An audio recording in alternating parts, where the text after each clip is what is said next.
ปิดบ้านให้บ้านนาพี่น้องบ้านนาภูเขาควายแดนเมืองธุรคมโอ้ป่าอีหยังนี่เลี้ยงนี่ป่าพิมพ์ทับทิมป่า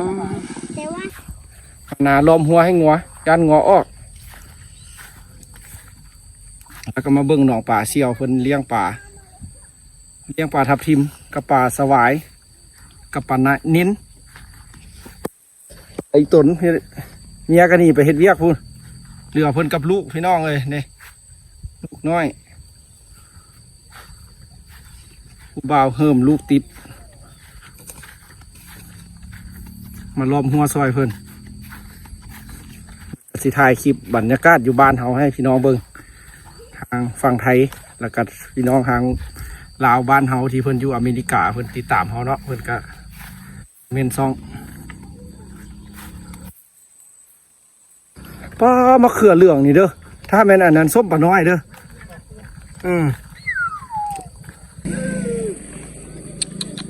โอ้เป็ดซาจินเอาลงจากพันนี่เศรษฐกิจของบ้านเลี้ยงป่าทับทิมแล้วก็เลี้ยงงัวเลี้ยงควายเฮ็ดนาเป็นอาชีพอันนี้ก็พอนุ่มผู้เบาลูกติดพี่น้องเอ้ยปย่านหรอมือหน้าลงอ้ามเนาะอีพ่อบอกให้อ้ามหรอเลี้ยงป่าพี่น้องเอ้ยป่าทับทิมแล้วก็มีป่าอย่างบุปลานินบ่ได้เลี้ยงมานี่ปลานินปลาสวายโอ้ถือว่าเลี้ยงปนเลย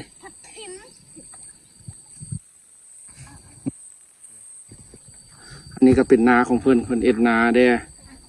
หัวเบาห่างลูกติดพี่น้องเลยเมียป้าไปเฮ็ดเลี้ยเฮ็ดลายเฮ็ดการจะน่าก็กลับมาใหม่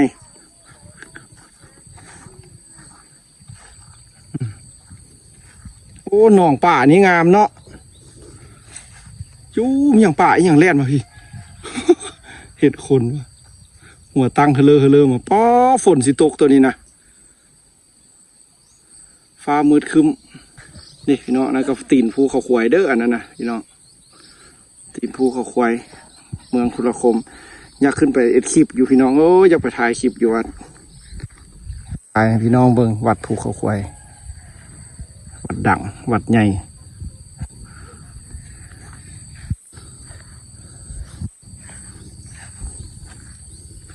หลายฟ้าหลายปีมาแถวนี้นี่จะเป็นจังไดต่อไปเป็นเฮือนคนบอกจังไดโอ้ฝนนี่ยังสิตกหนักเด้อมืดมาฝุ่นตรงเอ้ยฝนสิเอาหัวแท้ได้นี่คือว่าเกลือมือละน้อยวะเกลือมือจะมีกำหนดมันวะมือละคาบวะนี่เศร้าแรง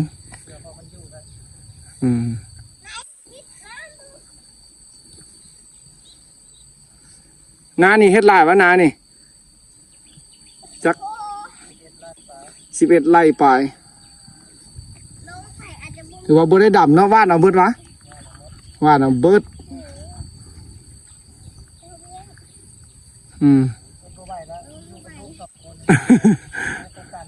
เมียก็สว่าไปเฮ็ดเวียกเฮ็ดการพุ่นพี่น้องเลยป้าผัวอยู่บ้าน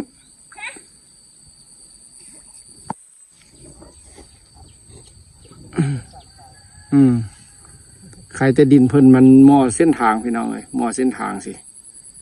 ก็มีหลายคนมาถามซื้อเพิ่นอยู่เพิ่นก็หักคาลูกคาเต้าว่าเอาไปให้ไผไปให้ลูกให้เต้าคันว่าผู้โสดผู้เดียวเพิ่นก็สิขายไปเอาเมียใหม่ละอากาศครึมฝนแล้ว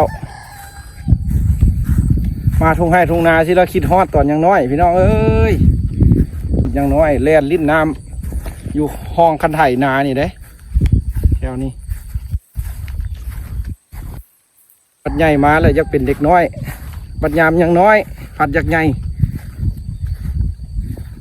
พี่น้องเอ้ยคิดหาแต่สิ่งที่ตัวเองบ่มี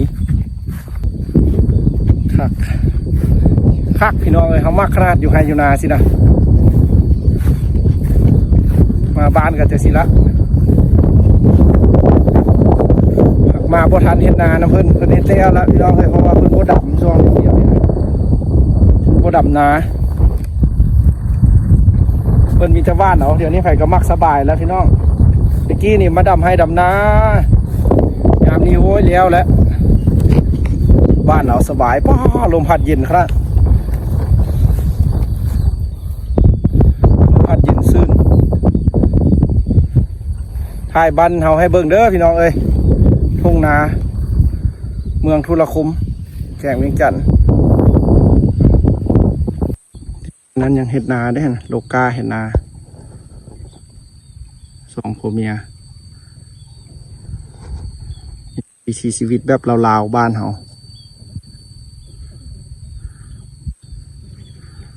คิดว่าตอนยังน้อยแล้วพี่น้องเอ้ยแถวนี้นะแลนลิ้นขุดจีรอจีนายเก็บผักแวนยังน้อยนี่แล่นอ้ามน้ำแถวนี้ได้งามยังน้อยแล้วมันยักษ์ใหญ่บัดอายุใหญ่โตขึ้นมาแล้วจะโบยักษ์เท่าบาดเนี่ยพี่น้องเอ้ยคนเขาวงจรชีวิตผู้ใดก็สิเป็นคือเขาบ่คิดฮอดความหลังได้ตอนเขายังน้อยคือว่าม่วนซื่น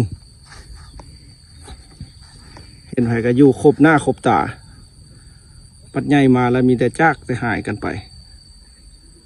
ผู้เฒ่าผู้แก่ผู้ใหญ่ก็ถือว่าทยอยจากกันไปเหลือไว้แต่ความคิดฮอดคิดถึงกันบ่มีวันกลับขึ้นมาละไผคิดจากเอ็ดอย่างละเอ็ดตอนเป็นหนุ่มเป็นบ่าวพี่น้องเอ้ย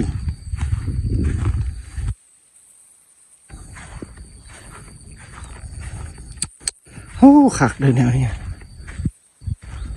เห็นของคุณประชาชนขี่เหือใส่มองอยู่ลุ่มพายเหือใส่มองโอ้แต่มื้อนี้ฝนสิตกเด้อพี่น้องเลย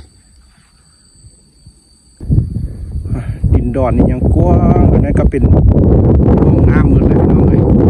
ต่อใส่อีกกับบ้านหนึ่งอยู่พุ่นฝากเบิ่งนะพุ่นบ้านพนเป้าทางนั้นก็เป็นบ้านพนค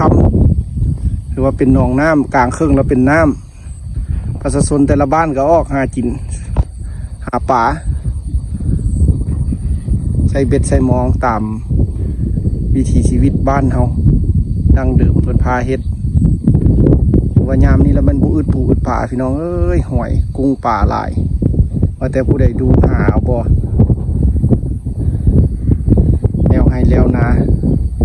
บางคนก็เมื่ออยู่บ้านบางคนก็อยู่นาเลี้ยงงัวเลี้ยงควาย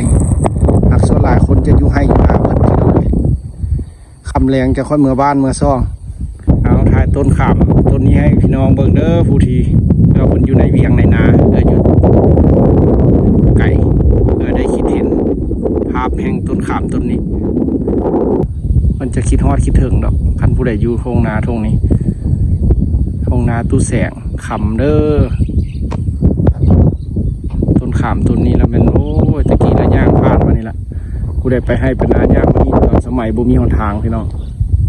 มันย่างมานี่แหละไปให้เป็นนาย่างมาแต่บ้านผู้ใดใช้เวลาเป็นชั่วโมงมาฮอดให้ฮอดนาแล้วก็ย่างมานี่แล้วก็มาพาดต้นขามต้นนี้แล้วก็ไปนามัน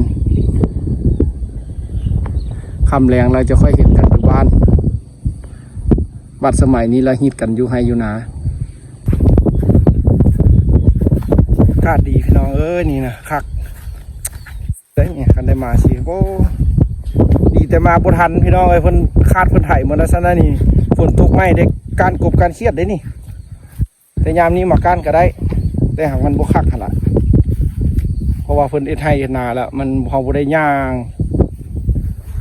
มันเพิ่นยังบ่ทันคาดทันไถละคักมาการเชียดมันก็ง่ายกบเชียดปูป่าลายทุ่งนานี้นะแต่อยู่เวียงอยากมาใส่ชีวิตแบบบ้านๆจากมือสองมือก็มาเด้อบ่ฮู้จักไผก็ติดต่อหาเฮาเด้อสิพาไป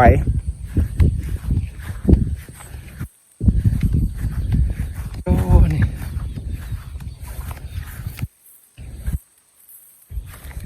เมื่อพี่น้องเอ้ยย่างขึ้นมาบ้านก่อนมาโดนเติมแล้วมาล้อมหัวซอยเซี่ยวแล้วก็ถ่ายบรรยากาศนาเพิ่นให้พี่น้องเบิ่งอันนี้ก็เป็นทุ่งนาของเพิ่นนั่นแหละนี่พ่อกระปูเด้อมื้อหน้าสิตำมักต้องเบิ่งอีกก่อนเมื่อวานนี้ตำมักต้องแซ่บแซ่บว่าตู้จนถามมาเป็นยังมือเข้าห้องน้ำดูแท้กินตำมักต้องกันไปสิละเดี๋ยวกระปูมีจะได้เห็นดีขนาดไหนมืออันเขาบ่อยากได้เพิ่นนี่มืออยากได้เห็นซอกใส่ซอกว่ามือนั้นเพราะแต่หักแซ่บเด้อผู้ใดยังบ่เคยได้กินตำมักต้องใส่กระปูกินเด้อหัก100%เลยต้องเจ็บท้องว่า100%เจ็บท้องผู้ใดบุมีมะเขือก็มาเอาเด้อมะเขือเหลืองอยู่นี่ก็มีเมื่อวานเมื่อซื้อหันยังลืมมันใส่ผักขะแยง